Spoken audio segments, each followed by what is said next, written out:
Eits, sebelum masuk ke dalam alur ceritanya, terlebih dahulu, Mimin ingin menyampaikan sesuatu nih, seperti biasa. Nah, kabar gembira buat teman-teman yang ingin menonton novel genre salah paham yang berasal dari novel. Iya, karena saat ini videonya sudah ada di membership. Jadi teman-teman sudah tidak usah mengakses traktir lagi tuh seperti kemarin dan membayar dengan jumlah cendol yang diminta di traktir tersebut. Karena sekarang dengan uang Rp20.000, teman-teman sudah bisa menonton konten eksklusif di channel ini yang pasti tidak akan Mimin publikasikan secara umum. Dan selain itu, teman-teman juga bisa mendownload novel tersebut sehingga teman-teman bisa menontonnya kapan saja dan di mana saja, baik sambil makan, bekerja, bahkan sambil rebahan sekalipun. Dan hitung-hitung untuk mensupport atau membantu Mimin agar Mimin lebih semangat mencari novel yang menarik dan memenuhi kebutuhan dosis genre salah paham kita semua. Oke, jadi tunggu apa lagi? Silahkan join ke membership sekarang juga dan dapatkan segudang manfaat yang bisa teman-teman nikmati. Oke, infonya sudah selesai dan mari kita lanjut masuk ke dalam alur ceritanya.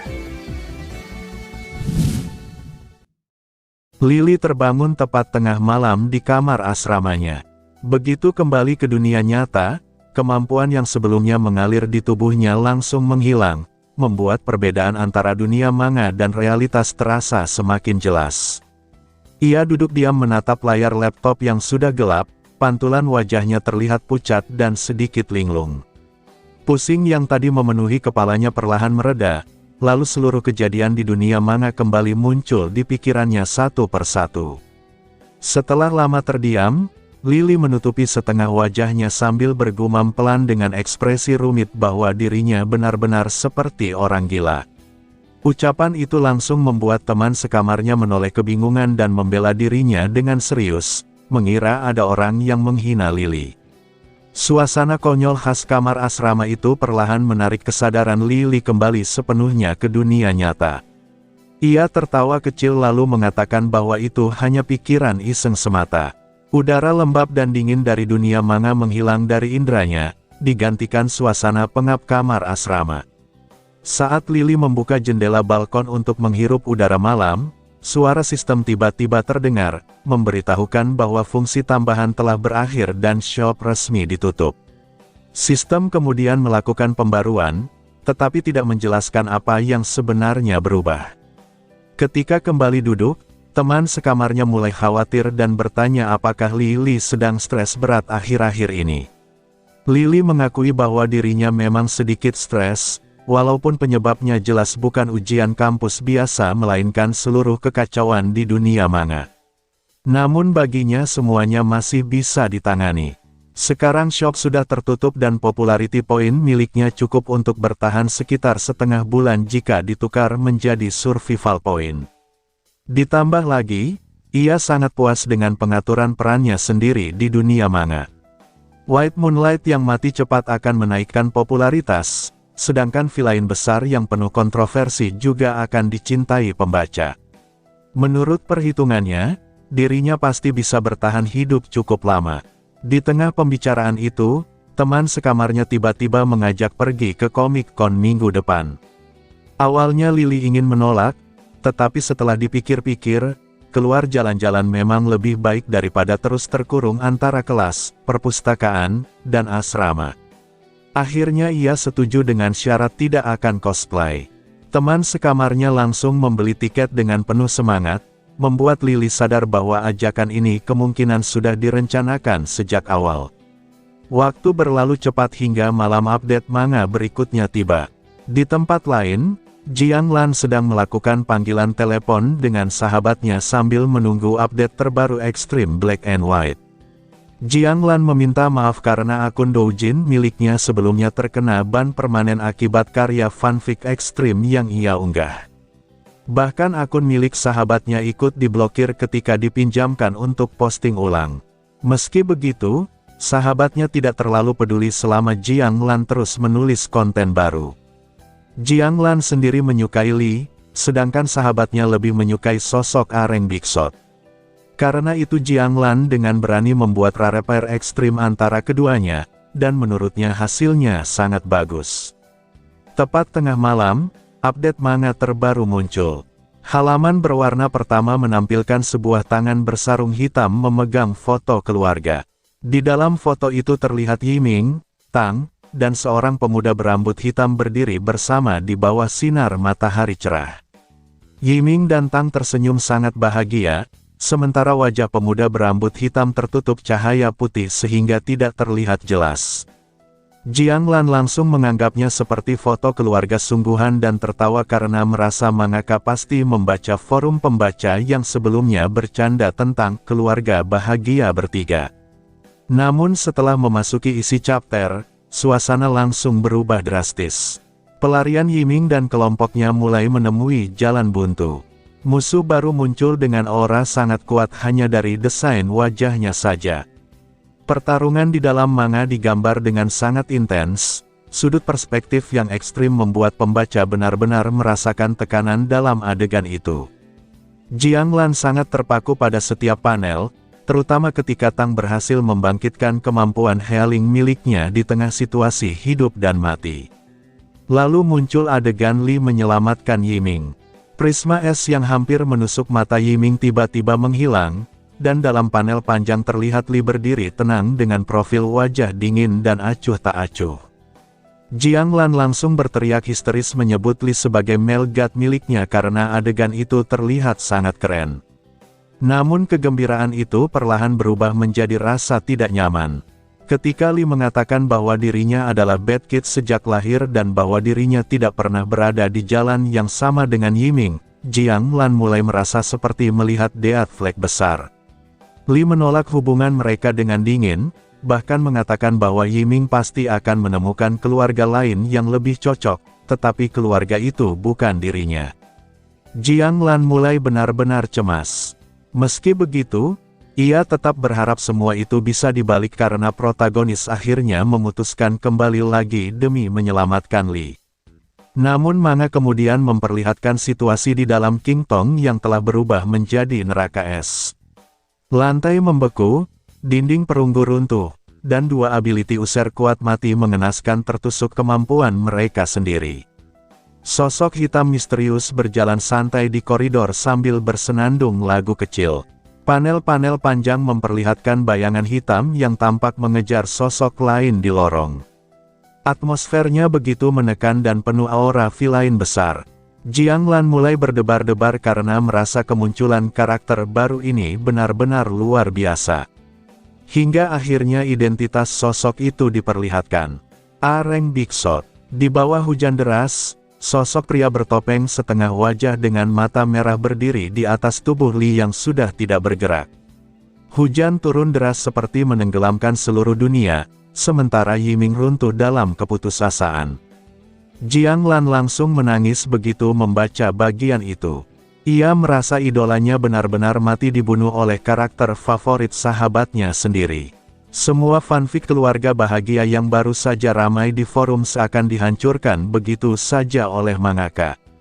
Sambil memeluk kotak tisu, Jiang Lan terus menangis dan mengatakan bahwa Li sebenarnya orang yang sangat lembut dan baik, bukan bad kid seperti yang ia katakan sendiri. Sementara itu sahabatnya diam-diam justru semakin menyukai Hei karena menurutnya karakter itu terlalu keren. Di forum, kekacauan langsung pecah. Thread check-in penggemar Li meledak dipenuhi tangisan, penolakan, dan kemarahan. Banyak orang tidak percaya Li benar-benar mati secepat itu. Mereka menganggap foto keluarga di awal chapter pasti merupakan foreshadowing besar yang akan terbayar nanti. Ada juga yang marah karena second Mellet tidak mungkin dibunuh secepat ini. Di tengah semua kekacauan itu, Lily sendiri membaca manga dan forum dengan sangat tenang. Ia sama sekali tidak terkejut dengan pilihan mangaka. Justru menurutnya pemisahan identitas Li dan Hei jauh lebih menarik jika belum langsung diungkap. Dalam pikirannya, semua petunjuk kecil yang dimasukkan mangaka, perbedaan siluet King Yu Chen dengan Hei, getaran bilas saat Yiming berkata mereka berbeda, hingga berbagai ekspresi halus, semuanya adalah Chekhov's gun untuk reveal besar di masa depan. Menurut Lily, performanya kali ini juga jauh lebih baik dibanding awal kemunculannya. Ekspresi dan aktingnya terasa hidup dan natural. Saat sedang berpikir begitu sambil membuka thread analisis kemampuan Hei, tiba-tiba terdengar suara tangisan dari belakangnya. Ia menoleh dan melihat teman sekamarnya memeluk boneka kucing hitam besar sambil menangis di depan laptop yang menampilkan update terbaru manga. Teman sekamarnya terus memaki mangaka karena terlalu kejam membunuh Lee. Melihat itu, Lily hanya berkedip pelan lalu berpikir dalam hati bahwa memang benar, mangaka itu benar-benar tidak punya hati. Lily menghabiskan malam berikutnya dengan tidur lebih awal, lalu setelah kelas selesai keesokan harinya, ia pergi ke perpustakaan sambil membuka forum manga seperti biasa. Forum Extreme Black and White benar-benar kacau setelah update kemarin malam. Hampir semua thread dipenuhi ratapan, kemarahan, dan orang-orang yang kehilangan kewarasan karena kematian Lee. Ada yang mengatakan matanya bengkak karena menangis semalaman, ada yang mengutuk mangaka karena terlalu kejam menusuk karakter populer seperti Lee secepat itu, dan ada pula yang terus mengulang adegan, kita jadi keluarga, lalu, keluargamu bukan aku, sampai hampir gila sendiri. Banyak pembaca memohon fanart happy ending, membayangkan Yiming, Lee, dan Tang membeli rumah di Floating City lalu hidup bersama sebagai keluarga sungguhan. Namun di sisi lain, forum juga mulai terpecah menjadi dua kubu besar. Sebagian membenci Hei sepenuhnya dan berharap villain itu cepat mati, sementara sebagian lain justru tergila-gila pada aura villain besar miliknya. Mereka menyukai caranya berjalan santai di tengah kehancuran, caranya berkata bahwa hanya orang lebih kuat yang bisa mengalahkannya, dan bagaimana ia memperlakukan Yiming seperti anak kecil yang tak berdaya. Bagi sebagian pembaca, Hei terlalu keren untuk dibenci. Lily sendiri melewati sebagian besar thread emosional itu dan langsung membuka post analisis yang paling menarik baginya. Thread pertama membahas kemampuan Hei. Para pembaca mulai menganalisis bagaimana Yue Lan dan partnernya mati. Dalam manga terlihat jelas bahwa keduanya dibunuh menggunakan kemampuan es milik Yue Lan sendiri. Itu berarti Hei Someho membuat seorang areng membunuh temannya lalu bunuh diri sendiri. Banyak yang kebingungan bagaimana kemampuan seperti itu bisa bekerja. Lalu pembahasan beralih pada pertarungan Hei dan Yiming. Salah satu pembaca memperhatikan bahwa pedang yang digunakan Hei sangat mirip dengan lengan logam Yiming sendiri. Mereka juga menyadari bahwa lengan Yiming sempat terlihat menghilang lalu muncul kembali setelah pertarungan selesai. Dari situ muncul teori baru. Kemampuan Hei kemungkinan besar bukan manipulasi ruang atau penghancuran biasa, melainkan tipe ilusi. Menurut analisis mereka, Yiming sebenarnya tidak pernah kehilangan lengan sama sekali. Hei hanya membuatnya percaya bahwa lengannya hilang. Sama seperti Yue Lan dan partnernya yang mungkin sebenarnya dibunuh melalui manipulasi persepsi. Lily membaca semua itu sambil sedikit terkejut.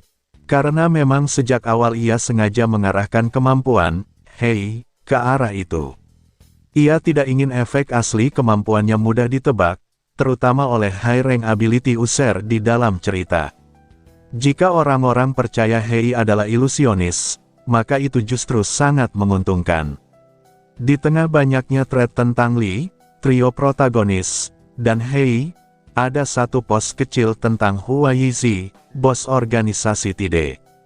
Post itu mempertanyakan kenapa Hei tidak membunuh Hua Yizi juga. Namun popularitas Hua Yizi jelas sudah kalah jauh dibanding drama Lee dan Hei. Lily membaca semuanya sambil berpikir tenang. Villain memang seperti itu, tidak pernah benar-benar pergi dari protagonis. Selama ia tetap berkaitan dengan Yiming, popularitasnya tidak akan mudah turun. Lalu ia membuka thread lain dari orang yang sebelumnya bersikeras bahwa Lee adalah bahan eksperimen. Post kali ini mencoba menjelaskan bahwa Lee mungkin memiliki banyak ability karena eksperimen manusia, bukan karena plunder. Sang pembuat thread berargumen bahwa Lee jelas bukan orang jahat. Bahkan ketika membuat Tang menangis, ia tetap diam-diam memberinya permen. Menurutnya, Lee tidak mungkin dengan sukarela memburu dan merebut ability orang lain. Tetapi sekali lagi teori itu ditertawakan pembaca lain. Karena Li sudah mati, mereka merasa tidak ada gunanya membangun latar belakang serumit itu. Lily membaca semua itu sambil tenggelam dalam pikirannya sendiri. Sebenarnya sampai sekarang ia memang belum benar-benar membangun background utuh untuk Li maupun Hei. Yang ada hanyalah potongan-potongan samar seperti pernah punya keluarga, dan sedikit emosi yang ia sisipkan selama akting. Padahal karakter yang benar-benar hidup membutuhkan masa lalu. Ia mulai merencanakan langkah berikutnya. Di dunia manga nanti, ia ingin pergi ke Four-Way City untuk menyelidiki hubungan antara former Ability Guild dan Ability Guild yang sekarang. Ia ingin memahami struktur dunia lebih dalam sambil membangun latar belakang karakter Hei secara perlahan. Dan yang paling penting, Four-Way City sedang berada dalam kekacauan setelah kematian Yuelan. Bagi Lily, semakin kacau suatu tempat, semakin mudah baginya bergerak. Dengan rencana itu di kepala, malamnya ia tidur lebih awal sambil menunggu pukul 12. Popularity point miliknya kini telah melewati 10.000. Sistem memberi selamat atas pencapaian itu sebelum membuka passage menuju dunia manga. Namun ketika Lily membuka mata, ia justru melihat tirai tempat tidur asramanya sendiri. Alarm teman sekamarnya berbunyi di dekat telinga, lalu terdengar gumaman malas bahwa hari itu hari Sabtu dan mereka masih bisa tidur lagi. Lily terdiam cukup lama sebelum bertanya perlahan apakah dirinya gagal masuk ke dunia manga. Tetapi sistem menyangkalnya. Sistem mengatakan ia memang masuk ke dunia manga. Lily langsung berpikir apakah dirinya kehilangan ingatan. Karena rasanya ia hanya tidur semalaman tanpa mengalami apapun. Sementara itu, di dunia manga, reruntuhan markas King Tong sedang diperiksa seseorang. Seorang pemuda berambut merah dengan pakaian putih mewah berdiri di depan puing-puing bangunan sambil menatapnya dengan mata emas tajam. Wajahnya tampan dan arogan seperti bangsawan sejati. Beberapa orang berseragam putih berdiri menunduk di belakangnya. Mereka meminta bantuan pemuda itu untuk menemukan keberadaan Yuelan yang hilang. Pemuda itu menghina Yuelan sebagai areng memalukan yang bisa hilang begitu saja, lalu menyuruh semua orang menjauh. Setelah area kosong, ia mengangkat tangannya dan menggunakan ability bernama Necromantic Prelude. Cahaya emas langsung menyebar ke seluruh reruntuhan, membentuk sosok-sosok jiwa dari partikel emas yang bergetar seperti televisi rusak. Ia mengabaikan semua jiwa biasa dan hanya menyisakan Yuelan serta King Yuchen. Ketika ditanya siapa pembunuh mereka, Yuelan berbicara terbata-bata tentang mata, tipuan, dan bahwa ia membunuh dirinya sendiri. Sedangkan King Yuchen hanya berhasil mengucapkan kata konsep. Pemuda berambut merah itu tampak tidak puas. Ia menyegel jiwa Yuelan ke dalam botol kecil merah, lalu menatap King Yuchen sampai jiwa itu runtuh sepenuhnya menjadi partikel emas. Beberapa saat kemudian, ia menyebut satu nama. Hei, sementara itu, di sisi lain, Lily akhirnya benar-benar kembali ke dunia manga pada malam berikutnya. Saat membuka mata, ia mendapati dirinya sedang berbaring di tempat tidur kayu sederhana. Yu Xiao duduk di sampingnya.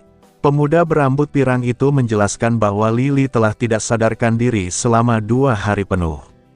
Ia menyembunyikannya di rumah terpencil dekat pantai dan tidak keluar sama sekali selama waktu itu. Udara di rumah kayu itu dipenuhi aroma laut dan amis ikan. Lily akhirnya memahami kenapa dirinya tidak menyadari telah masuk ke dunia manga sebelumnya. Ia memang hanya tidur tak sadarkan diri sepanjang waktu. Tubuhnya terasa jauh lebih baik sekarang, walaupun luka-lukanya masih cukup parah. Yu Xiao membalut mata kiri, leher, dan lengannya dengan perban seadanya. Lily sendiri tidak terlalu berharap banyak pada kemampuan medis Yu Xiao. Ketika duduk dan mencoba berdiri, Yu Xiao buru-buru memperingatkan agar ia tidak banyak bergerak. Namun Lily hanya menatap mata merah Yu Xiao dengan tenang lalu menggunakan ability miliknya. Ia mengatakan bahwa Yu Xiao sedang bermimpi, bahwa ia hanya menyelamatkan orang asing yang bahkan tidak bisa diingat wajahnya, lalu selama 2 hari itu ia sebenarnya hanya tidur. Kemampuan ilusori reality bekerja perlahan. Ekspresi Yu Xiao mulai kosong sebelum akhirnya ia tertidur pulas. Lily memindahkannya ke tempat tidur, merapikan semuanya, lalu meninggalkan rumah kayu itu tanpa suara. Ia sama sekali tidak berniat bertemu Yiming lagi sekarang. Di luar, matahari bersinar cerah di atas laut. Aroma asin angin pantai memenuhi udara. Lily menatap cakrawala beberapa saat sambil merasakan sensasi aneh bahwa dirinya benar-benar hidup di dunia lain sekarang. Ia mencoba menggunakan ability untuk menghilangkan luka-lukanya sendiri, tetapi gagal total. Kemampuannya hanya punya tingkat keberhasilan 5% jika digunakan pada dirinya sendiri.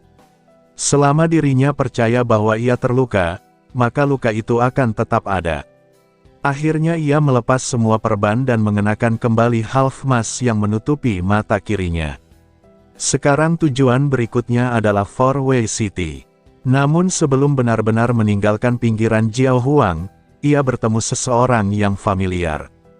Hua Yixi, bos organisasi Tide itu kali ini mengenakan tang suit formal tanpa pipa rokoknya.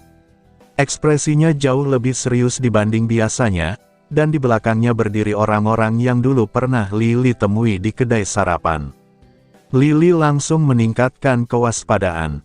Ia mulai menghitung kemungkinan bertarung atau kabur jika Hua Yixi tiba-tiba menyerang menggunakan domain miliknya.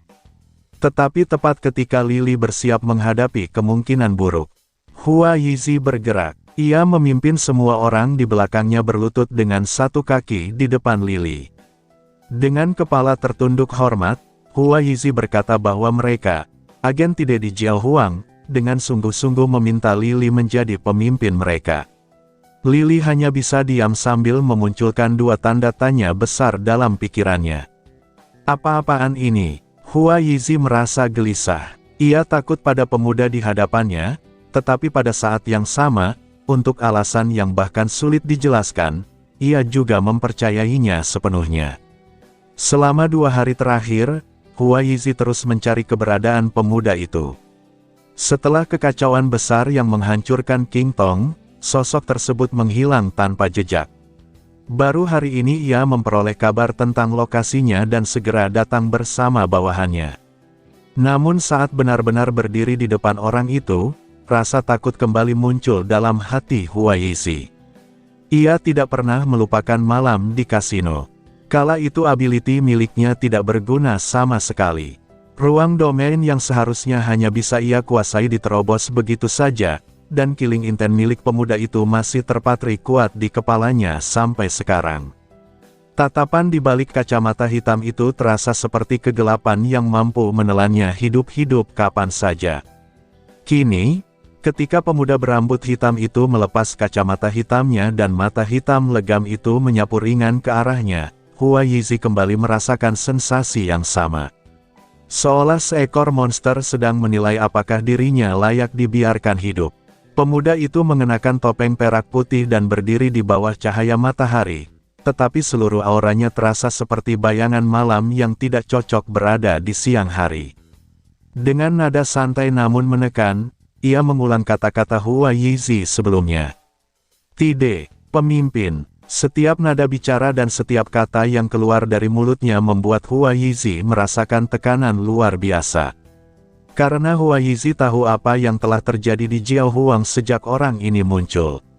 Dimulai dari pembunuhan santai terhadap anggota King Tong, lalu gempa besar 2 hari lalu, runtuhnya markas King Tong, retakan tanah, anomali di laut, sampai hilangnya King Yu Chen dan Yu Elan, seorang areng bangsawan dari Ability Guild cabang Four-Way City. Semua itu terlalu jelas. Pelakunya pasti orang di depan mata ini. Orang yang muncul tiba-tiba di Jiaohuang setelah menerima pesan mengenai Tang. Dan semakin Hua Yixi memikirkannya, semakin ia yakin bahwa inilah orang yang selama 6 tahun mereka tunggu. Akhirnya, Hua Yixi membuka semuanya. Ia menjelaskan bahwa Tide sebenarnya adalah former Ability Guild, organisasi lama sebelum Ability Guild diambil alih oleh kaum bangsawan 6 tahun lalu.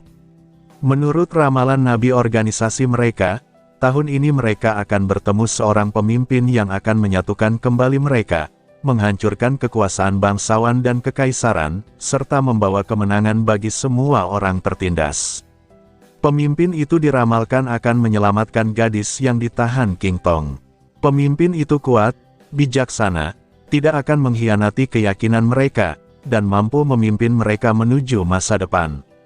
Dan menurut Hua Yizi, orang itu adalah Hei. Awalnya Hua Yizi sempat berpikir bahwa Yiming adalah orang yang diramalkan itu, tetapi Yiming terlalu lembut dan terlalu mengikuti prinsip, lakukan sebatas kemampuanmu. Ia tidak cocok menjadi seseorang yang memikul harapan semua orang. Namun Hei berbeda, ia membunuh King Tong, menyelamatkan para barang dagangan, membunuh bangsawan Areng, dan mengguncang seluruh Jiao Huang. Bagi Hua Yizi, semua itu adalah bukti. Hei adalah pemimpin yang mereka tunggu. Dengan mata berbinar penuh keyakinan, Hua Yizi menyatakan bahwa seluruh anggota mereka di berbagai tempat sedang menunggu kesempatan untuk melawan balik. Bahkan di dalam Ability Guild, kekuatan bangsawan, dan keluarga kekaisaran sendiri terdapat anggota mereka yang menyamar. Dan mereka ingin Hei menjadi pemimpin mereka. Pemuda berambut hitam itu mendengarkan semuanya sambil berdiri membelakangi cahaya matahari. Rambut hitamnya menjatuhkan bayangan pada mata gelapnya, sementara senyum samar muncul di bibirnya. Lalu ia mengangkat dagunya sedikit. "Mi, menyelamatkan orang." Nada suaranya terdengar seperti ejekan dingin. Hua Yizi ingin menjawab bahwa itu memang benar. Bukankah banyak orang selamat karena dirinya? Namun sebelum ia bisa berbicara, pemuda itu melanjutkan. "Aku tidak tertarik pada apa yang terjadi pada kalian." Langkahnya bergerak maju perlahan, mantel hitamnya berkibar ringan. "Tapi aku tidak suka ditentukan orang lain." Lalu tanpa ragu ia mengatakan, "Aku menolak." Hua Yizi buru-buru berdiri, tetapi semuanya sudah terlambat. Tubuh pemuda itu perlahan menghilang di depan mata mereka seperti ilusi yang memudar. Tidak ada seorang pun yang mampu menghentikannya. Pemimpin yang mereka tunggu selama 6 tahun pergi begitu saja, dan mereka tidak bisa melakukan apa-apa. Sementara itu, Lily sendiri memahami banyak hal dari percakapan tadi. Ia akhirnya mengerti mengapa King Yu Chen langsung menghubungkannya dengan Former Ability Guild setelah mengetahui tentang surat Tang. Karena Tide dan Former Ability Guild ternyata organisasi yang sama. Ia juga akhirnya memahami alasan Hua Yizi membantu Yiming di manga. Semua itu karena ramalan. Kalau Lily tidak ikut campur, Hua Yizi kemungkinan besar akan terus percaya bahwa Yiming adalah pemimpin yang diramalkan dan diam-diam membantunya tumbuh hingga suatu hari nanti ia meninggalkan prinsip lama dari ayah angkatnya. Dan Lily tahu, jika Hua Yizi meminta Yiming menjadi pemimpin, Yiming kemungkinan besar akan menerimanya. Karena Yiming memang tipe orang yang peduli pada orang lain. Seekor little corgi yang terlalu baik hati. Namun bagi Lily sendiri, ramalan itu justru membuatnya merasa ada badai besar sedang mendekat. Apalagi sekarang alur itu terungkap terlalu cepat. Ia bahkan mulai bertanya-tanya apakah Yu Xiao mengetahui tentang ramalan tersebut, walaupun kemungkinan besar tidak. Keberuntungan Yu Xiao memang aneh sampai hal mustahil pun terasa normal jika terjadi padanya. Lily sendiri tidak berniat menjadi pemimpin organisasi manapun. Ia memang lebih condong ke Former Ability Guild dibanding Ability Guild milik bangsawan, tetapi posisi pemimpin hanya akan membawa masalah, terutama karena dirinya sebenarnya bukan Areng sungguhan. Jadi tentu saja ia menolak. Tetapi itu bukan berarti ia akan menjauh dari kedua organisasi tersebut. Sebaliknya, ia ingin memanfaatkan mereka.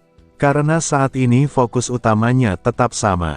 Popularitas. Dengan identitas Hei yang sudah tertanam kuat, ia ingin menggunakan konflik antara Ability Guild dan Former Ability Guild untuk membangun masa lalu serta latar belakang karakter Hei. Ia akan membuat kebohongan itu terlihat nyata di dalam manga. Saat matahari mulai tenggelam ke arah barat, Lily berhenti di depan sebuah bangunan besar berwarna putih bersih. Atapnya dipenuhi ujung-ujung tajam seperti duri, dan ukurannya jauh lebih besar dibanding markas King Tong. Di atas pintu masuk terpasang papan bertuliskan Ability Guild. Lily menatap bangunan itu sejenak. Lalu, dengan wajah dingin dan mata merah samar di bawah rambut hitamnya, ia melangkah masuk ke dalam. Ability Guild, yang dikenal sebagai Guild Bantuan Pengguna Ability Rank Rendah, telah berubah sepenuhnya sejak jatuh ke tangan para bangsawan 6 tahun lalu. Dulu organisasi itu dibentuk untuk saling membantu para pengguna ability kelas rendah, tetapi sekarang telah menjadi senjata milik kaum bangsawan. Sebagian besar anggotanya kini hanyalah bounty hunter yang menerima tugas demi uang dan keuntungan. Banyak tugas yang sebenarnya berasal dari para bangsawan, membuat Ability Guild di mata banyak orang tak lebih dari algojo bayaran. Meski begitu, setiap hari tetap ada orang baru yang bergabung. Hari itu, seorang resepsionis sedang menangani prosedur pendaftaran seperti biasa. Dengan senyum profesional, ia menyerahkan kartu identitas kepada seorang bounty hunter baru, lalu menunggu orang berikutnya maju. Tak lama kemudian, seorang pemuda berjalan ke depan meja. Rambutnya hitam, kulitnya pucat, dan mata merahnya tampak kosong tanpa kehidupan, seperti air yang membeku tanpa riak sedikitpun. Di telinga kanannya tergantung anting biru kecil yang tersembunyi di sela rambut hitamnya. Tubuhnya tampak jauh lebih kurus dibanding pria besar yang baru saja pergi sebelumnya. Bahkan tinggi badannya hanya mencapai lengan pria itu. Sekilas, ia sama sekali tidak terlihat cocok menjadi bounty hunter. Resepsionis itu langsung memberi penilaian dalam hati. Ia sudah terlalu sering melihat orang seperti ini menerima tugas lalu menghilang selamanya dari dunia. Profesi bounty hunter adalah pekerjaan yang mempertaruhkan nyawa setiap saat, terutama karena target mereka umumnya adalah pengguna ability dengan kemampuan beragam dan efek yang tidak terduga. Ability Guild hanya memberi tugas, bukan menjamin keselamatan maupun menyediakan intelijen yang lengkap. Setiap tahun, lebih dari separuh bounty hunter mati karena informasi yang salah. Namun resepsionis itu tidak mengatakan apapun. Hidup atau matinya orang ini bukan urusannya. Ia hanya merasa sedikit sayang. Karena pemuda ini benar-benar terlalu tampan untuk mati begitu saja. Nama? Tanyanya sambil tersenyum. Li Baige. Suara pemuda itu sedingin penampilannya, tanpa emosi sedikit pun, tetapi terdengar jernih dan enak didengar seperti aliran air di pegunungan. Resepsionis itu makin merasa sayang dalam hati, tetapi tangannya tetap bergerak cepat menyelesaikan proses pendaftaran. Tak lama kemudian, ia menyerahkan kartu identitas. Silakan simpan kartu identitas Anda dengan baik. Anda sekarang bisa menuju Bounty Hall untuk memilih misi. Lily menerima kartu itu lalu langsung berjalan menuju Bounty Hall. Di sepanjang jalan, ia memikirkan kelemahannya sendiri. Dibanding penduduk asli dunia manga, kondisi fisiknya sangat buruk. Di dunia nyata, olahraga terberatnya hanyalah lari 800 meter. Meskipun ia mulai mengikuti kelas kickboxing sejak masuk dunia manga, kemajuannya tetap terbatas karena latihan di dunia nyata tidak pernah benar-benar serius. Karena itu, Lily memutuskan untuk memanfaatkan kesempatan ini untuk melatih kesadaran bertarung dan mengasah ability miliknya. Sesampainya di Bounty Hall, ia melihat layar raksasa yang dibagi menjadi 3 bagian besar. Bagian kiri untuk tugas rank rendah, tengah untuk mid rank, dan kanan untuk high rank. Semua tugas dibagi dari rank F sampai SSS, sama seperti rank ability. Tugas rank rendah hanya bisa diambil 1 orang, sedangkan tugas rank menengah dan tinggi bisa diambil banyak orang sekaligus. Bagian high rank saat ini kosong sepenuhnya. Lily sendiri saat ini berada di level C rank. Setelah berpikir sebentar, ia langsung menuju bagian mid rank. Tatapannya berhenti pada sebuah misi. Targetnya adalah pengguna ability D rank yang telah membunuh 20 pengguna ability rank rendah secara beruntun. Hadiah buruan itu dikumpulkan oleh keluarga para korban yang ingin membalas dendam. Lily memilih tugas itu. Menurutnya, tugas pertama lebih baik dilakukan dengan aman untuk mengukur situasi. Selain itu, informasi yang disediakan juga cukup lengkap, termasuk area tempat target sering muncul. Sementara itu, di tempat lain, seorang bounty hunter bernama Yi Xiangnan sedang bersembunyi di sebuah halaman rumah tua yang rusak. Ia mengambil misi yang sama. Namun sekarang ia sadar bahwa informasi ability guild salah total. Target itu bukan Dereng, melainkan Cereng. Yi Xiangnan berjongkok di balik tembok setengah runtuh sambil terengah-engah. Ability mimicry miliknya mengubah tangannya menjadi cakar serigala salju, tetapi lengannya sudah terluka parah oleh serangan rambut lawan yang berubah seperti jarum baja. Pengguna ability itu sedang berjalan di luar sambil terus bergumam bahwa ia akan menemukan Yi Xiangnan. Suara langkah kaki semakin dekat. Yi Xiangnan menahan napas dan perlahan mundur lebih jauh ke titik buta di balik tembok. Lawan itu juga bertipe mimicry dan memburu pengguna ability lain untuk melakukan plunder pada pengguna dengan tipe serupa. Dan Yi Xiangnan sekarang adalah mangsanya. Ia hanya tahu satu hal dari pertarungan tadi. Rambut lawannya bisa bergerak bebas dengan jangkauan lebih dari 100 meter. Saat langkah kaki perlahan menjauh, Yi Xiangnan sempat berpikir ia berhasil lolos. Namun tiba-tiba sebuah suara terdengar. "Kau ada di sini." Dalam sekejap, rambut-rambut tajam itu menembus dinding seperti tombak. Yi Xiangnan berguling menghindar, tetapi rambut-rambut itu kembali menusuk dan menghancurkan seluruh tembok dengan ledakan keras. Debu beterbangan, sementara rambut-rambut tajam terus mengejarnya. Pengguna ability itu berdiri di balik reruntuhan dengan mata penuh rasa lapar. Di mata Yi Xiangnan, waktu seolah melambat. Ia melihat ujung rambut tajam yang semakin mendekat dan sadar. Ia akan mati. Sebagai Dereng, mustahil ia melawan pengguna Cereng. Namun tepat ketika rambut-rambut itu hampir menembus tubuhnya, suara lain terdengar. Suara pisau menusuk daging. Tetapi tubuh Yi Xiangnan tidak merasakan sakit apapun. Rambut-rambut tajam yang hampir mengenainya tiba-tiba mundur. Ketika ia menoleh ke arah sumber suara, ia melihat seorang pemuda berambut hitam berjalan santai di tengah reruntuhan seperti sedang berjalan di taman belakang rumah sendiri. Mantel hitam besar membungkus tubuhnya yang kurus dan rapuh. Dengan santai ia mengulurkan tangan, lalu sebuah pedang panjang muncul di genggamannya. Mata merahnya yang dingin menatap target di depannya. "Cereng," katanya tenang, seolah perubahan rank lawannya sama sekali tidak penting baginya. Karena dirinya adalah pemburu yang lebih kuat. Bagi Yi Xiangnan sendiri, semua itu tidak penting. Siapa orang ini? Apa tujuannya? Apakah ia datang secara kebetulan? Semuanya tidak penting. Yang memenuhi pikirannya hanya satu hal. Orang ini menyelamatkannya. Sementara itu, Lily sendiri langsung memahami situasinya. Ability miliknya bekerja dengan cara mengubah ilusi menjadi kenyataan dan kenyataan menjadi ilusi. Ketika ia datang tadi, target sedang fokus memburu Yi Xiangnan sambil menciptakan ilusi suara langkah kaki untuk mengecoh mangsanya sendiri. Karena itu, target tidak menyadari Lily diam-diam menciptakan busur ilusi dan menembakkan panah palsu ke arahnya. Namun probabilitas perubahan ilusinya gagal. Panah itu menghilang seperti bayangan.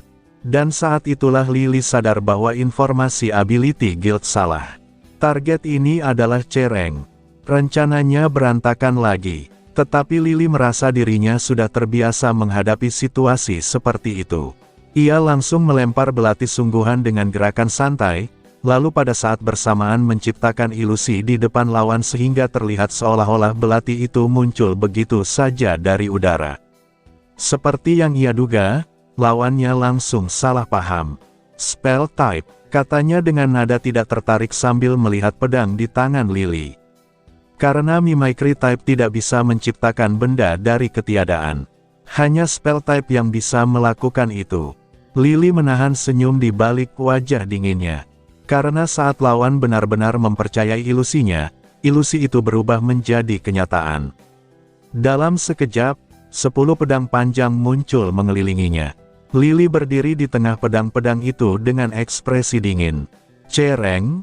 "Ya," pikirnya dalam hati. "Lumayan untuk latihan." Pedang-pedang panjang itu berdengung keras ketika bilah peraknya bertabrakan dengan rambut hitam yang mengeras seperti baja. Saat keduanya bersentuhan, rambut itu langsung menyebar seperti cabang pohon hidup, membelit seluruh pedang hingga menguncinya rapat. Pengguna ability cereng itu mendengus meremehkan. Lingkar hitam di matanya dan wajahnya yang memerah membuatnya tampak sakit sekaligus gila. Spell type tidak berguna, katanya penuh ejekan.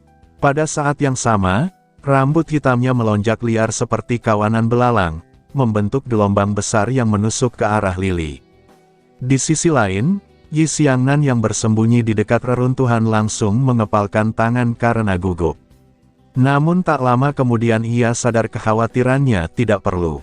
Pemuda berambut hitam itu bahkan tidak mengubah ekspresi. Sejak mengatakan, cereng, ia tidak bicara lagi. Wajahnya tetap dingin dan tanpa emosi, mata merahnya kosong seperti tidak memiliki kemanusiaan sedikitpun. Tetapi ketika ia kembali mengangkat tangan, 30 pedang panjang muncul di udara. Pedang-pedang itu memenuhi setengah langit seperti senjata tanpa akhir.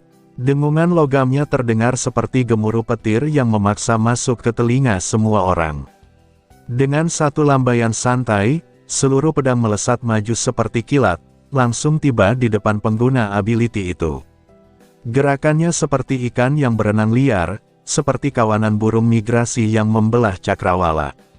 Cahaya dari bilah-bilah tajam itu memotong udara dengan lintasan yang mematikan. Mereka seperti senjata paling gila di dunia, bersumpah tidak akan berhenti sebelum mengambil kepala musuh. Sementara di tengah hujan pedang itu, pemuda berambut hitam berdiri diam sambil menatap dingin. Ia bahkan tidak perlu berbicara. Kau menghalangiku. Pengguna ability itu meraung sambil memerintahkan rambut-rambut hitamnya menahan pedang yang datang. Namun yang berhasil ia tangkap hanyalah udara kosong. 3 pedang melengkung di udara dan menebas rambut-rambut itu dari samping, membuka jalan secara paksa. Rambut hitam beterbangan seperti serpihan kapas willow yang tersebar ke udara. Tetapi serangan lawan belum berhenti. Rambut-rambut tajam itu tetap menerjang ke arah Lily, sementara lebih dari 10 pedang menusuk balik ke arah pengguna ability tersebut dengan cahaya menyilaukan. Keduanya seperti akan saling menembus tubuh satu sama lain pada detik berikutnya. Di balik wajah dinginnya, Lily sebenarnya terus mengamati ability lawan. Karena keduanya sama-sama bertipe serangan jarak jauh, penyamaran, spell type yang menciptakan pedang, tidak memberinya keuntungan besar. Pertarungan mereka dengan cepat berubah menjadi baku tembak langsung. Dan Lily tidak ingin membuka terlalu banyak rahasia ability miliknya. Ia terus memperhatikan informasi tentang kemampuan plunder lawannya. Dalam data bounty disebutkan bahwa target pernah mencuri sebuah ability mimicry dengan pertahanan sangat tinggi. Tetapi ability itu memiliki kelemahan fatal. Lily menunggu momen lawannya menggunakan kemampuan itu. Selama target memakai ability tersebut, pertarungan ini bisa diakhiri dalam satu langkah. Dan tepat ketika kedua serangan hampir bertabrakan, sisik tiba-tiba muncul di tubuh pengguna ability itu. Tangannya berubah menyerupai buaya, hidungnya memanjang, lalu ia membuka rahang besar untuk menggigit 3 pedang sekaligus.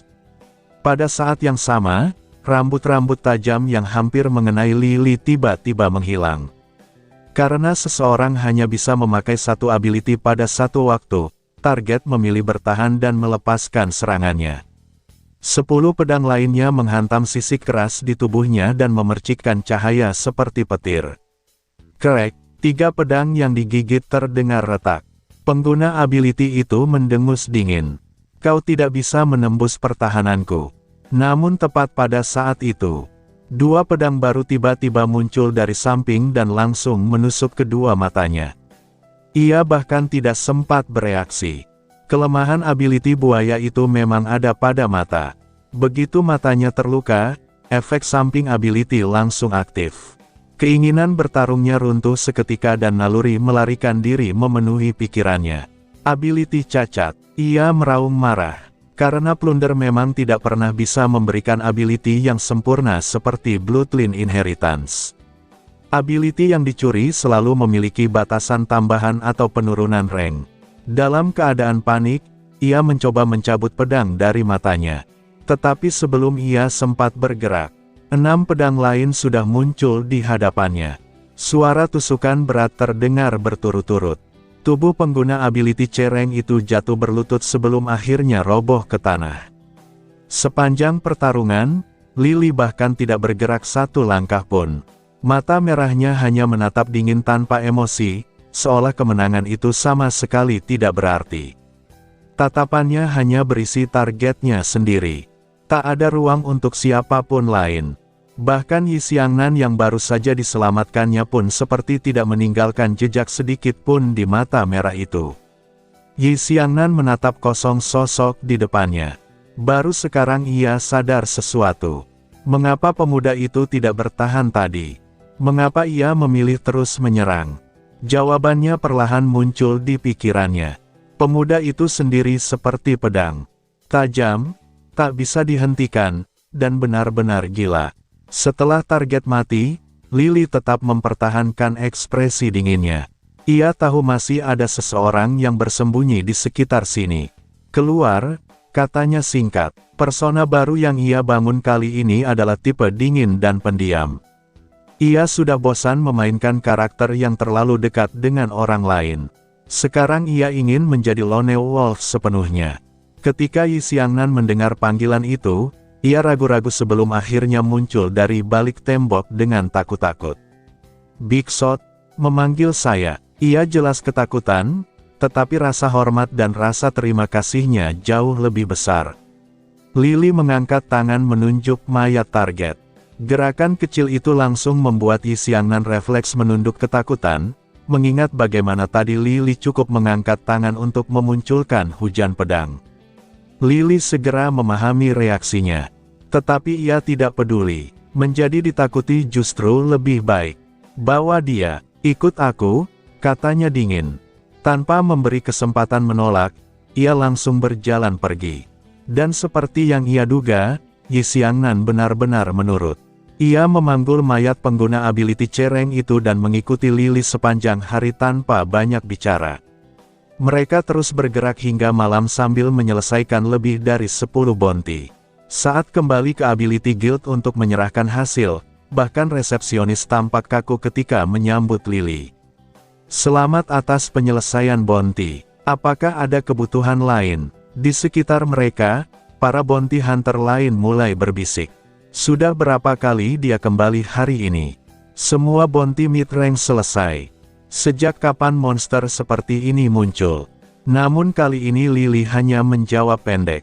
Tidak ada. Ia lelah. Ketika ia hendak meninggalkan bounty hall, seluruh lampu tiba-tiba padam. Langkah Lily berhenti. Keributan langsung memenuhi ruangan. Di tengah suara ramai itu, terdengar suara mekanis perempuan dari segala arah. Pengumuman, pengumuman, pengumuman. Layar besar di bounty hall mulai berkedip. Semua daftar bounty rank rendah dan menengah menghilang. Kemudian 3 panel besar itu menyatu menjadi satu tampilan tunggal. Dan akhirnya muncul satu baris tulisan besar. SSS Rank Bounty. Ilusionis. Hei, pengumuman itu diulang 3 kali. Seluruh aula mendadak hening. Semua orang menahan napas. Lily perlahan berkedip. Ia tidak menyangka semuanya bergerak secepat ini.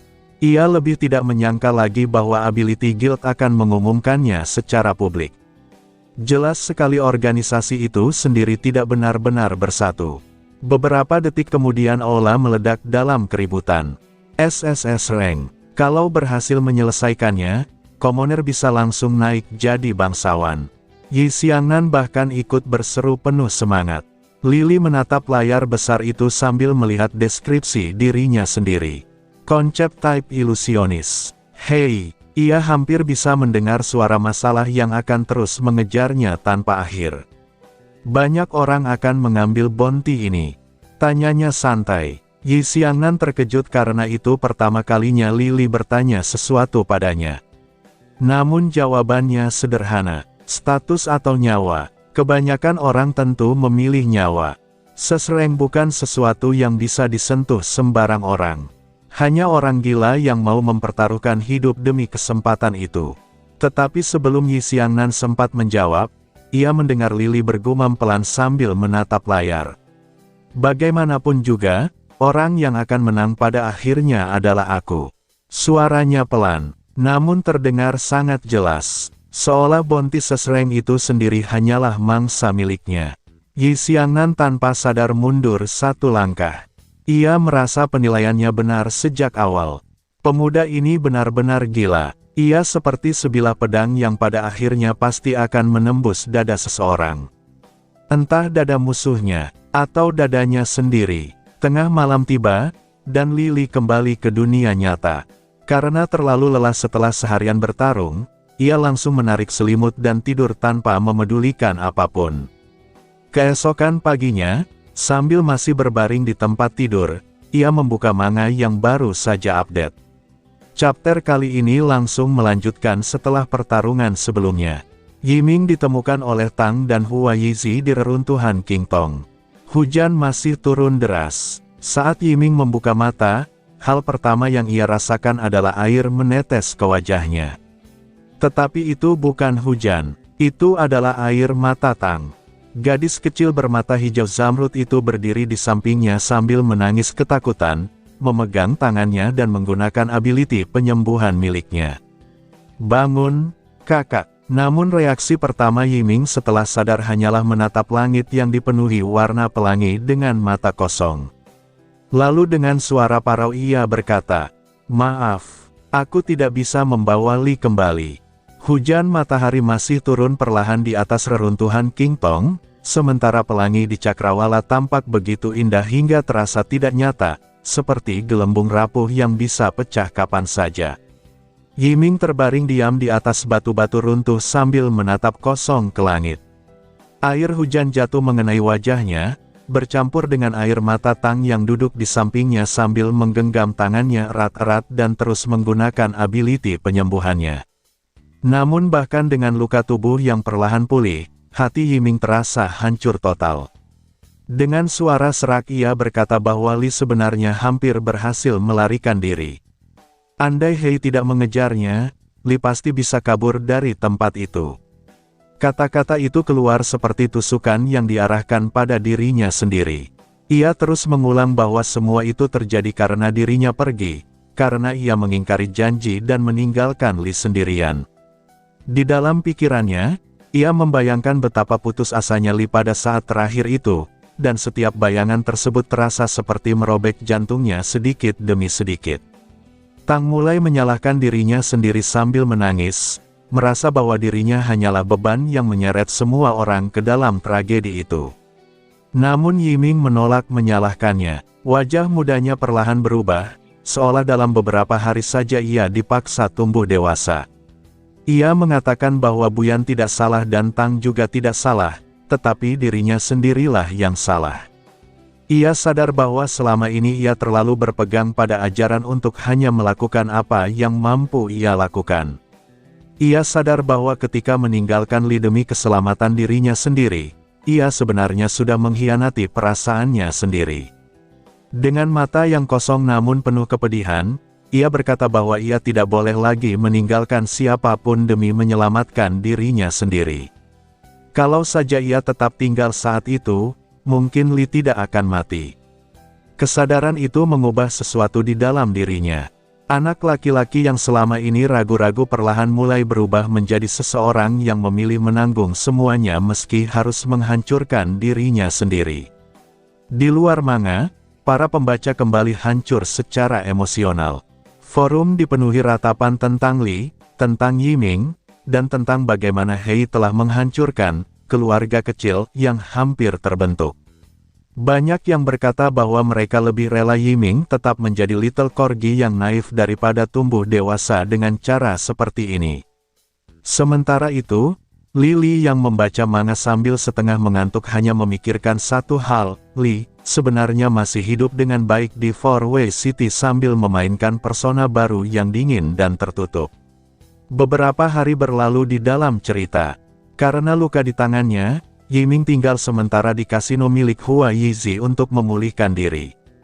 Kedua tangannya masih dibalut gips ketika Yu Xiao akhirnya muncul dengan ekspresi canggung sambil menggaruk kepala dan berkata bahwa ia tidak sengaja tertidur di tengah jalan. Mendengar alasan itu, Yiming hanya menjawab lemah bahwa ia sudah terbiasa dengan tingkah Yu Xiao. Tang yang baru pertama kali melihat orang seperti itu menatap Yu Xiao dengan ekspresi sangat terkejut, seolah sedang melihat makhluk aneh. Namun Yu Xiao sendiri tetap santai, bahkan duduk di samping ranjang sambil memakan buah seenaknya sampai akhirnya Tang menatap tajam ke arahnya. Ketika Yiming memberitahu bahwa gadis kecil yang menatap marah itu adalah Tang, Yu Xiao langsung meminta maaf dengan polos tanpa memahami situasi sama sekali. Melihat bagian itu, Lily diam-diam merasa lega. Ability miliknya tampaknya benar-benar berhasil membuat Yu Xiao melupakan dirinya. Ia kembali mengingat bagaimana ability illusory reality miliknya bekerja. Ability itu memiliki batas jarak 200 meter, tingkat keberhasilan yang bergantung pada rank lawan, serta kelemahan bahwa dirinya sendiri tidak selalu tahu apakah manipulasi terhadap orang lain berhasil atau gagal. Selain itu, penggunaan berlebihan juga menyebabkan pusing berkepanjangan. Meski begitu, sejauh ini semuanya masih berjalan sesuai rencananya. Tidak lama kemudian, Hua Yizi kembali memasuki ruangan dan mengatakan bahwa ada seseorang yang ingin menemui Yiming. Dua anak kembar berambut abu-abu masuk ke dalam kamar dan langsung menundukkan kepala sambil memohon bantuan.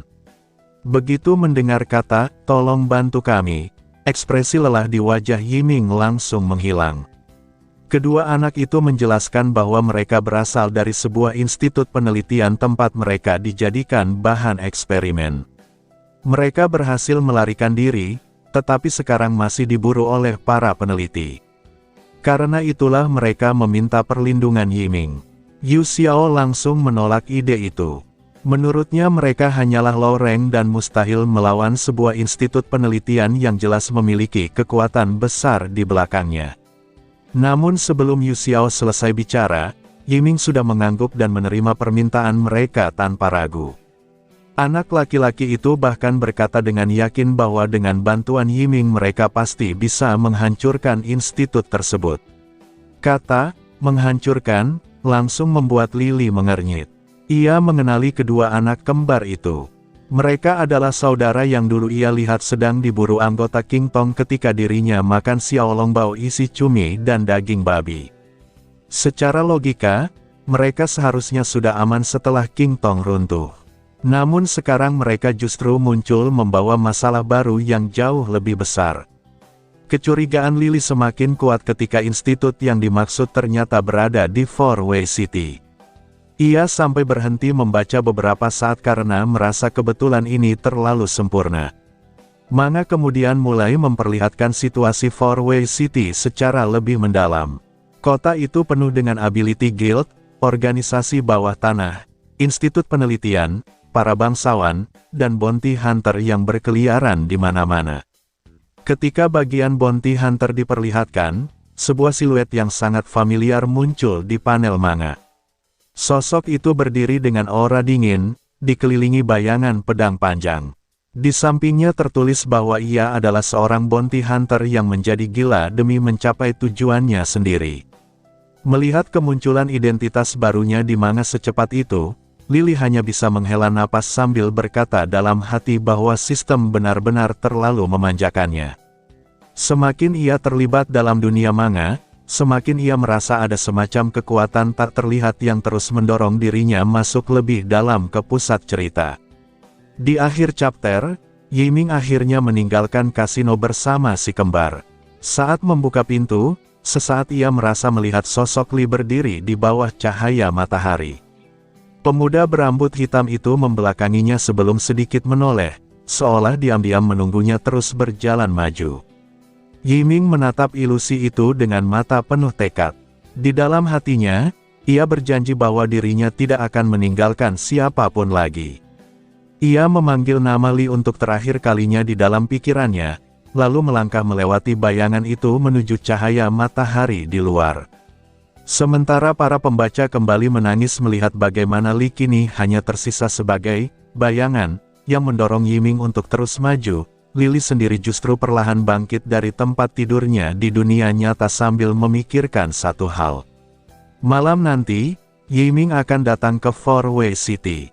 Dan untuk pertama kalinya sejak kematian Lee, mereka mungkin benar-benar akan bertemu lagi. Malam itu forum masih dipenuhi ratapan tentang Lee yang mati. Banyak pembaca berspekulasi bahwa suatu hari nanti Lee akan muncul kembali, meski hanya sebagai ilusi di sisi Yiming.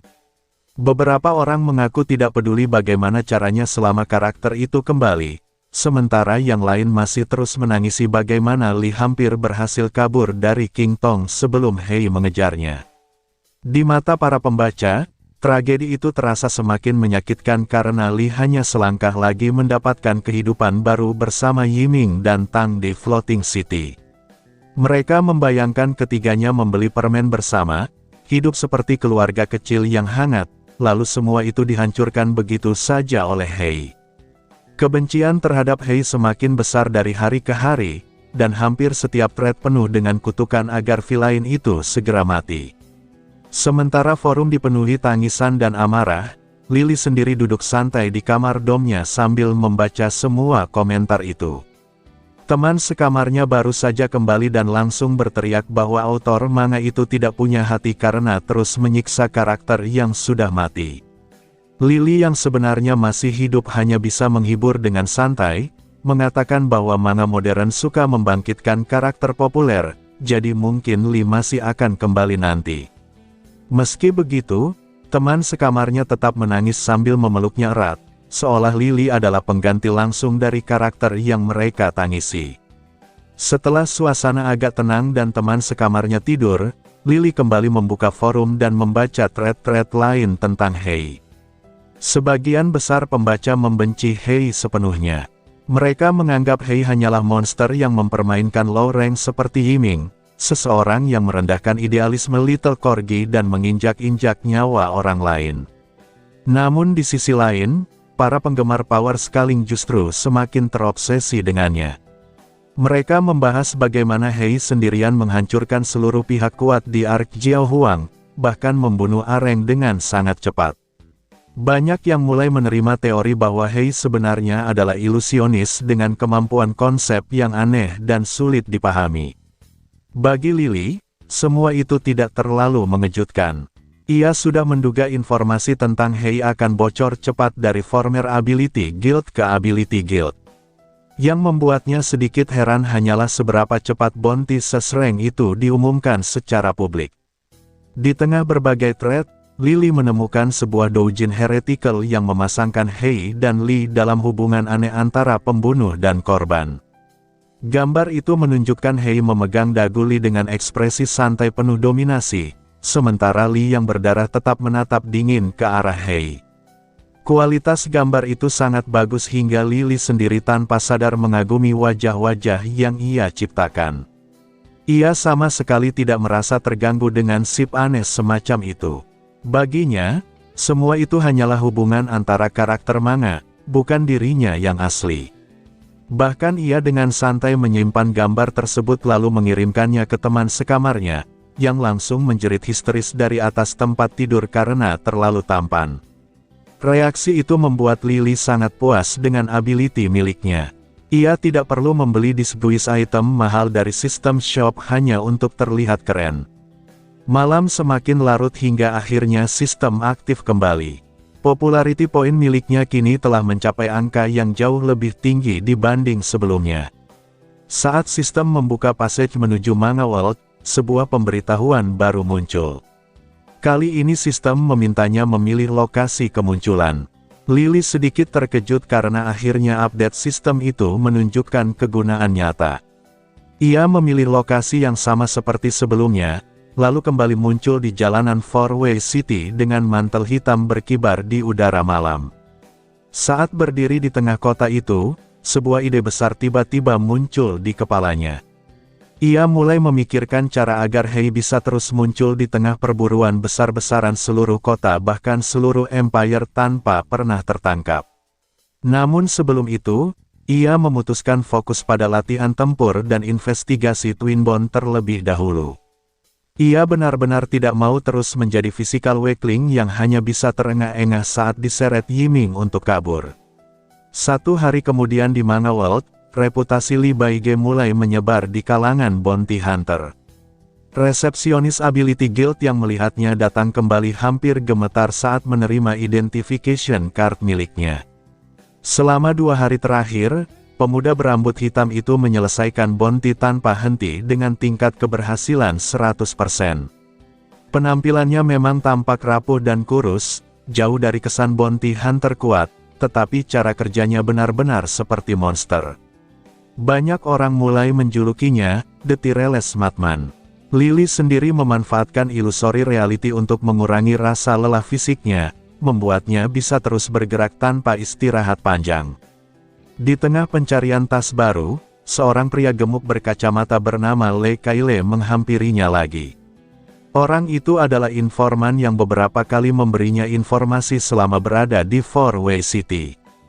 Kali ini Le Kaile memberitahu bahwa Twin Bond sebenarnya memiliki hubungan dengan Jiao Huang dan kemungkinan besar juga terkait dengan King Tong. Ia juga mengatakan bahwa Twin Bond sedang mengajukan grup bounty untuk ikut memburu fugitif SSS rank bernama Hei. Mendengar itu, Lily semakin yakin bahwa semua kekacauan ini saling terhubung. King Yu Chen, Yu Elan, Ability Guild, Twin Bond, semuanya seperti bagian dari jaring besar yang perlahan mulai terlihat bentuknya. Setelah membayar informasi tersebut, ia hendak pergi ketika suasana di Bounty Hall tiba-tiba berubah ramai. Sekelompok orang masuk ke dalam hall. Seorang pria berambut biru dengan seragam putih Ability Guild berjalan bersama 2 bangsawan berambut merah bermata emas. Salah satunya adalah pemuda yang tampak arogan dan dewasa, sementara yang lain lebih muda dan jelas bersikap memberontak.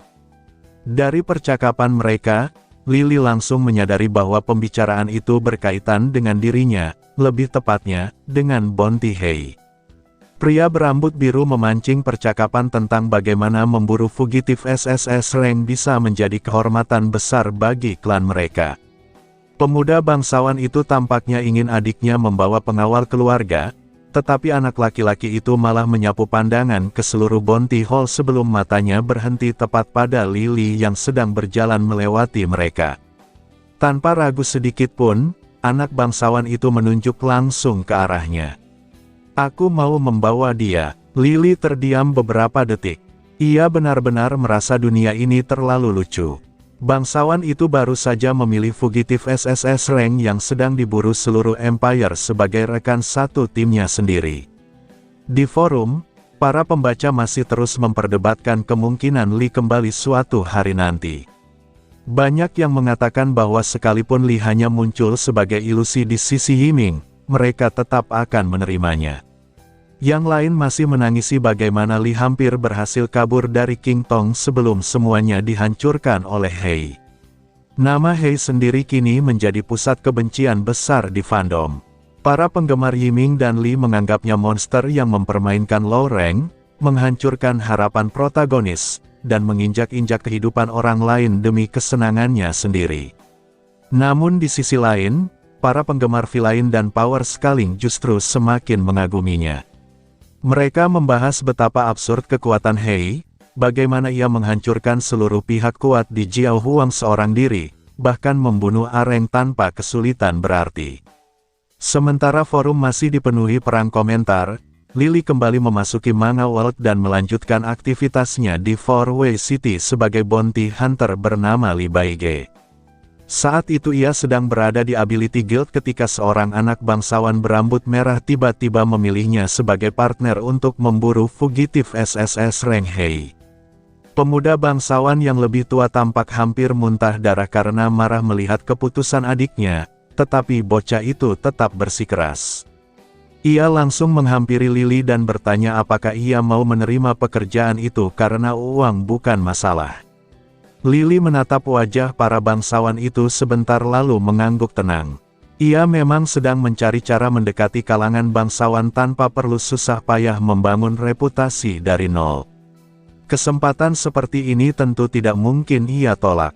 Pemuda bangsawan yang lebih tua akhirnya menyerah karena terus diprovokasi pria berambut biru bernama Yue King yang berdiri di dekat mereka.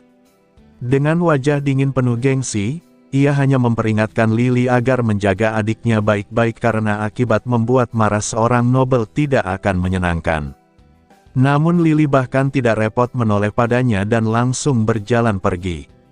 Sikap acuh tak acuh itu justru membuat pemuda bangsawan tersebut semakin kesal, apalagi adiknya langsung mengikuti Lily tanpa mempedulikan dirinya sama sekali. Setelah keluar dari Ability Guild, bocah bangsawan bernama An Huyu itu mulai mengeluh seperti tuan muda manja. Ia menjelaskan bahwa Lily hanyalah orang yang ia pilih untuk membuat kakaknya kesal dan memerintahkannya agar tidak menghalangi dirinya nanti. Lily hanya mendengarkan tanpa memberi respons berarti. Dalam pikirannya, bocah itu terlalu mudah dibaca. Bahkan tanpa sadar An Huyu sudah sepenuhnya mengikuti ritme yang Lily tentukan.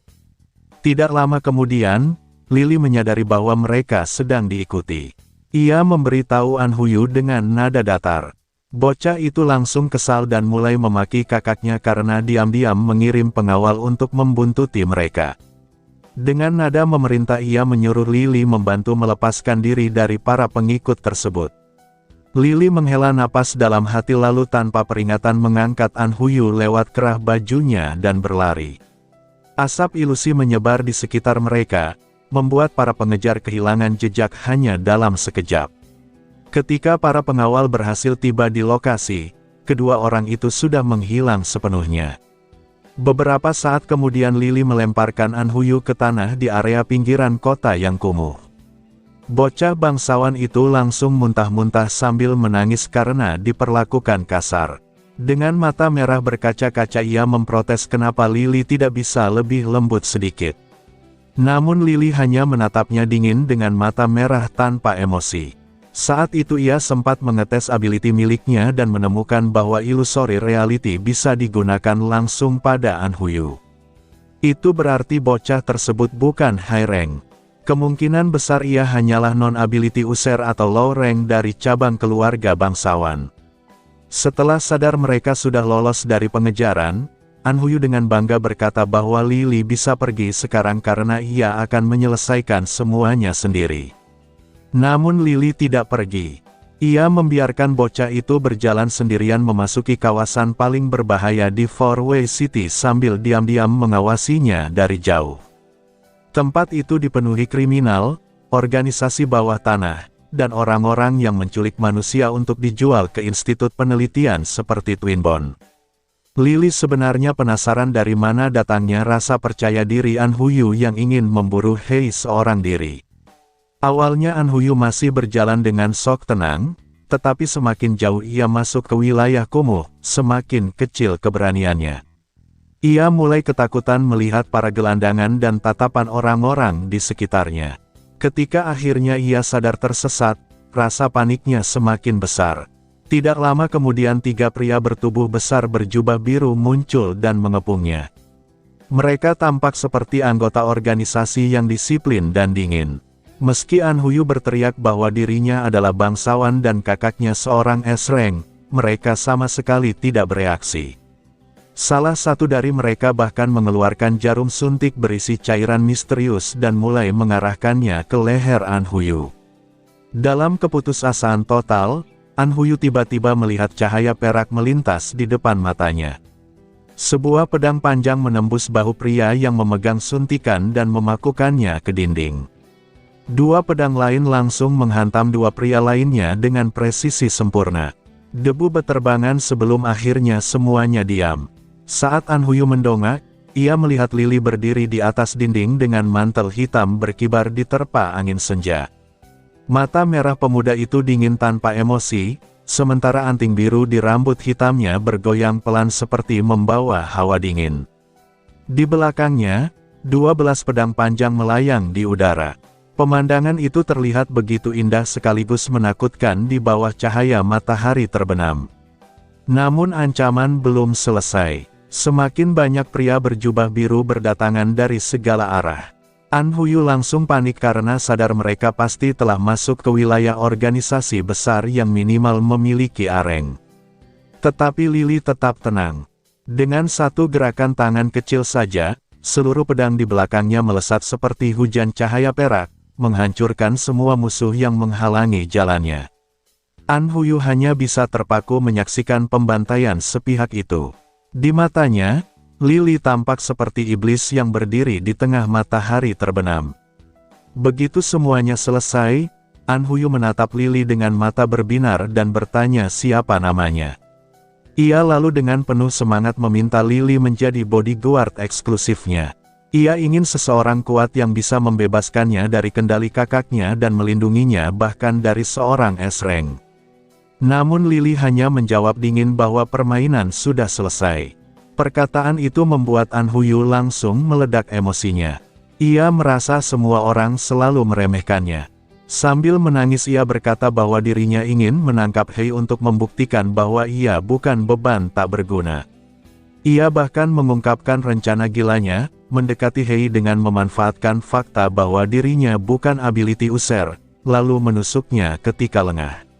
Mendengar ide itu, Lily hampir tertawa keras. Sebagai Hei sendiri, ia benar-benar tidak tahu harus memuji atau menghina kecerdasan bocah itu. Meski begitu, Lily menyadari sesuatu. Di langit kota mulai muncul cahaya emas dari pusat kota, tanda bahwa kakak An Huyu sedang mencarinya. Ia sadar bocah ini sebenarnya selalu berada di bawah perlindungan keluarganya. Berbeda jauh dengan Yiming yang sejak awal harus bertarung sendirian demi bertahan hidup. Karena itulah Lily merasa dirinya tetap lebih menyukai Little Corgi. Pada akhirnya Lily membawa An Huyu kembali ke pusat kota sambil menyeret kerah bajunya. Di jalan ia bahkan membelikannya balon berbentuk kucing hitam, dan bocah bangsawan itu langsung berhenti menangis sambil memeluk balon murahan tersebut dengan sangat bahagia. Dengan polos ia mulai membicarakan Yue King, pria S-Rank yang menurutnya adalah pengkhianat former Ability Guild. Informasi itu langsung menarik perhatian Lily. Selama ini konflik 6 tahun lalu dalam Ability Guild masih misterius, dan sekarang ia akhirnya mendapatkan petunjuk penting. An Huyu kemudian menyadari sesuatu dan berkata dengan penuh semangat bahwa Hei pasti akan mengincar Yue King cepat atau lambat. Ia langsung menarik lengan Lily dan mengajak menyergap Hei bersama-sama. Lily hanya melirik tangan yang memegang bajunya lalu bertanya datar kemana mereka harus pergi. Namun sebelum mereka sempat bergerak lebih jauh, kakak An Huyu sudah muncul di depan Ability Guild dan langsung memarahi adiknya habis-habisan. Kedua saudara itu kembali bertengkar dengan keras sementara Lily berdiri di samping tanpa peduli sedikit pun. Namun di dalam hati, Lily justru merasa tertarik. Kalau semua orang yakin Hei akan memburu Yue King, maka akan sangat disayangkan kalau Hei benar-benar tidak datang.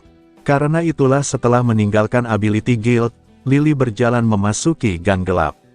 Dalam bayangan malam, ia menjentikkan jarinya perlahan. Sebuah half mas perak muncul menutupi mata kirinya. Mantel hitam pendeknya berubah menjadi trench coat panjang khas Hei, sementara anting biru di telinganya menghilang. Senyum tipis perlahan muncul di wajah dingin itu. Sudah waktunya menguji hasil latihan beberapa hari terakhir.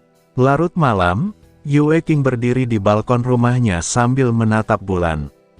Tiba-tiba seluruh lampu rumah padam.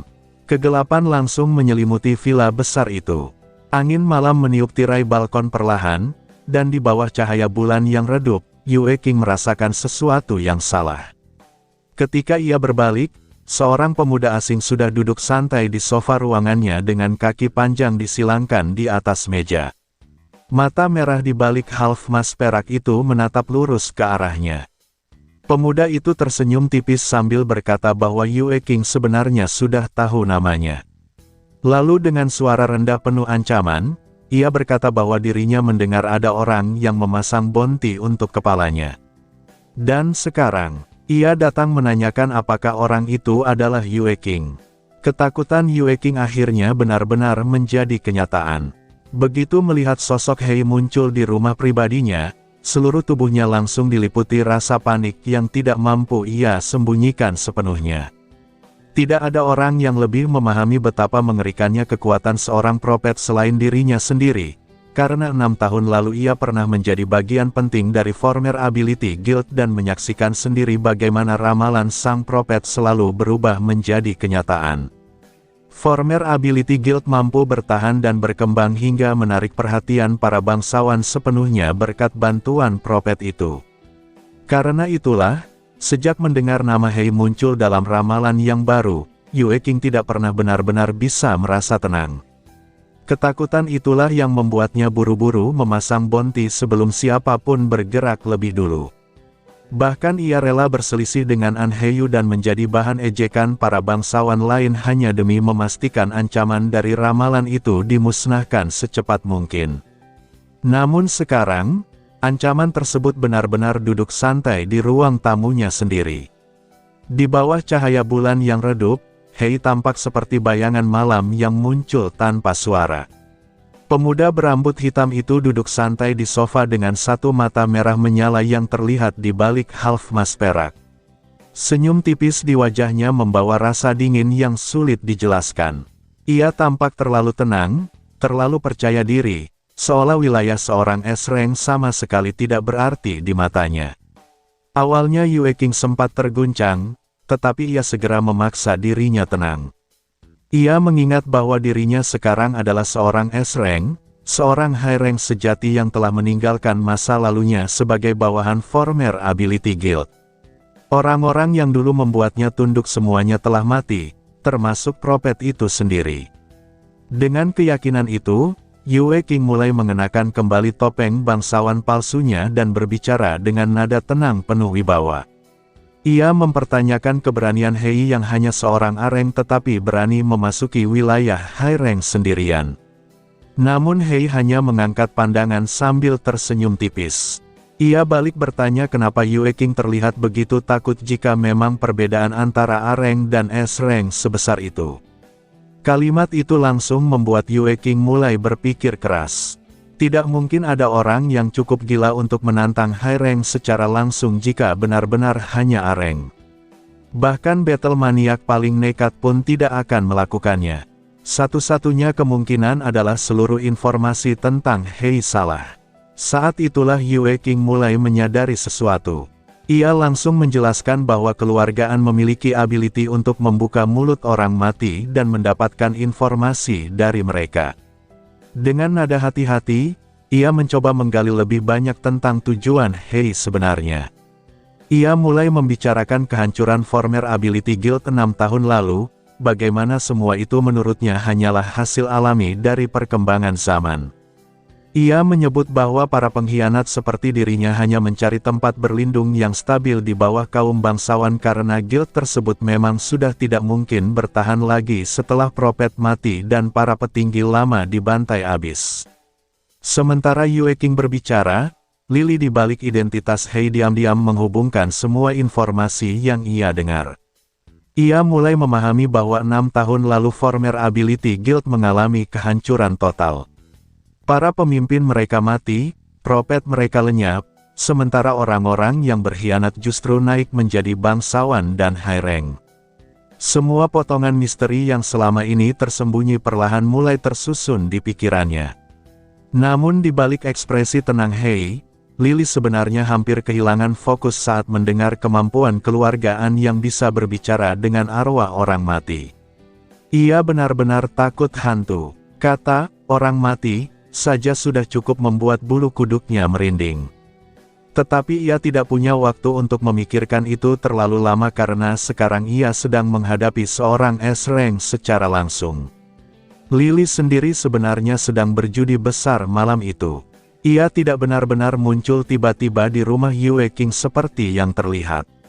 Ia hanya menggunakan ilusi untuk mengendalikan para pelayan rumah dan mematikan seluruh listrik bangunan, lalu menciptakan kesan seolah Hei datang tanpa suara seperti hantu.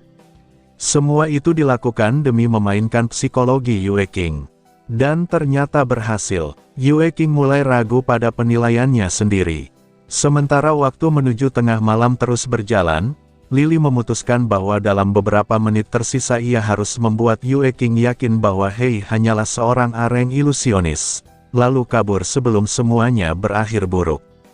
Ketika Yue King menyimpulkan bahwa Hei datang untuk membalas dendam kepada para pengkhianat former Ability Guild, Hei hanya tersenyum tipis tanpa menyangkalnya.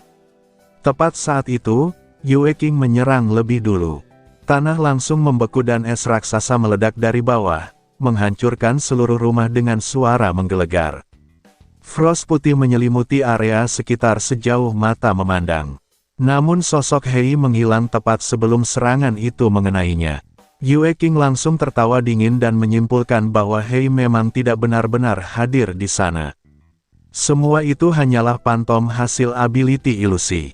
Ia semakin yakin dengan teorinya sendiri lalu mulai memperluas kemampuan es miliknya ke seluruh area untuk mencari tubuh asli Hei. Tetapi setiap kali pantom menghilang, Hei muncul kembali di tempat lain sambil terus tersenyum santai. Yue King mulai percaya penuh bahwa seluruh keberadaan Hei hanyalah ilusi semata. Dan justru karena keyakinan itulah Lily mulai memainkan ability-nya. Saat Yue King benar-benar percaya bahwa Hei hanyalah pantom yang tidak bisa menyentuh dunia nyata, Lily mengubah keyakinan itu menjadi jebakan. Tiba-tiba sebuah belati sungguhan menempel di leher Yue King dari belakang. Pantom yang seharusnya palsu berjalan melewatinya sambil meninggalkan luka nyata di kulitnya. Yue King membeku total, ketakutan di wajahnya langsung pecah tanpa bisa disembunyikan lagi. Ia mulai berteriak bahwa semua ini hanyalah ilusi sambil melepaskan badai es ke belakang tubuhnya, mencoba meyakinkan dirinya sendiri bahwa luka di lehernya tidak nyata. Namun darah yang mengalir tetap terasa hangat di kulitnya. Di tengah kabut dingin dan salju putih, Hei kembali muncul sambil tersenyum santai. Ia mengatakan bahwa luka itu hanyalah hadiah salam pembuka. Setelah itu ia bertanya-tanya seperti apa jadinya pertemuan mereka berikutnya. Kawanan gagak hitam tiba-tiba bermunculan memenuhi langit malam. Es Yue King menghantam semuanya sekaligus, tetapi tepat ketika serangan itu mencapai target, seluruh gagak dan sosok Hei lenyap begitu saja. Tengah malam telah tiba, Lily langsung kembali ke dunia nyata. Begitu membuka mata di ranjang domnya, ia langsung duduk sambil terengah-engah. Sensasi dingin es milik Yue King masih terasa jelas di tubuhnya. Untuk pertama kalinya ia benar-benar memahami betapa mengerikannya kekuatan seorang es rank.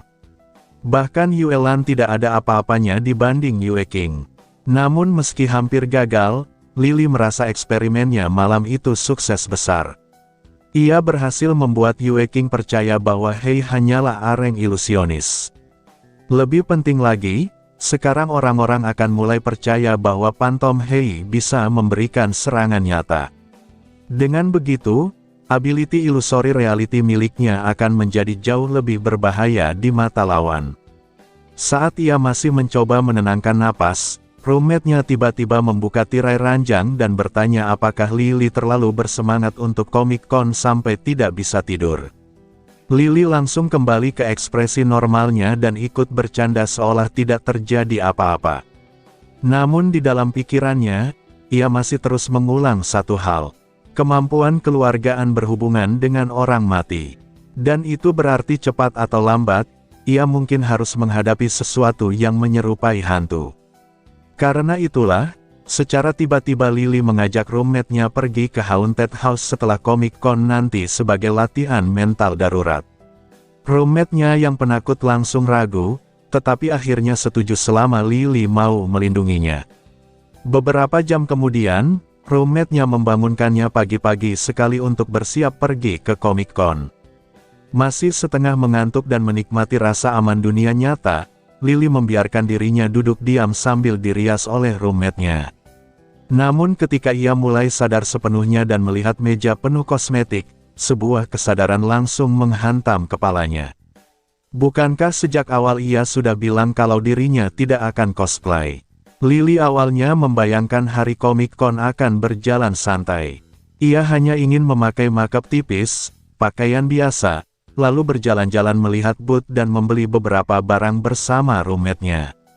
Namun kenyataannya benar-benar berbeda. Setelah dipaksa duduk sejak pagi buta oleh roommate-nya, ia akhirnya tampil dengan full makeup, mantel hitam panjang yang mencurigakan karena terlalu mirip cosplay, dan bahkan mengenakan masker demi menutupi wajahnya. Meskipun terus menyangkal dirinya sedang cosplay, tampilannya jelas sudah terlalu menyerupai Lee. Roommate-nya sendiri datang dengan cosplay lengkap dari seri lain, membawa properti besar yang sangat merepotkan. Saat mereka tiba di venue menggunakan subway, antrean panjang sudah memenuhi area masuk. Belum juga masuk ke dalam gedung, kaki roommate-nya mulai sakit karena sepatu kecil yang tidak nyaman. Sementara Lily berdiri menatap antrean tanpa ekspresi, tanpa sadar ia mulai masuk ke mode karakternya sendiri.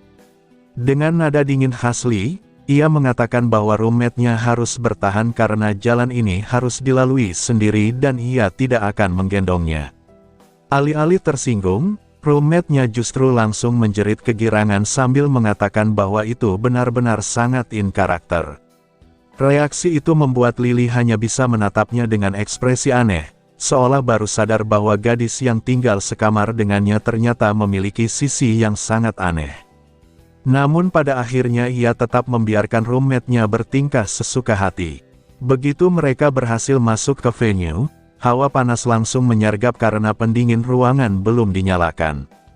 Lily menurunkan maskernya sebentar, dan sejak saat itu semuanya mulai lepas kendali. Satu demi satu orang mulai mendatanginya dengan hati-hati sambil membawa ponsel, meminta foto bersama.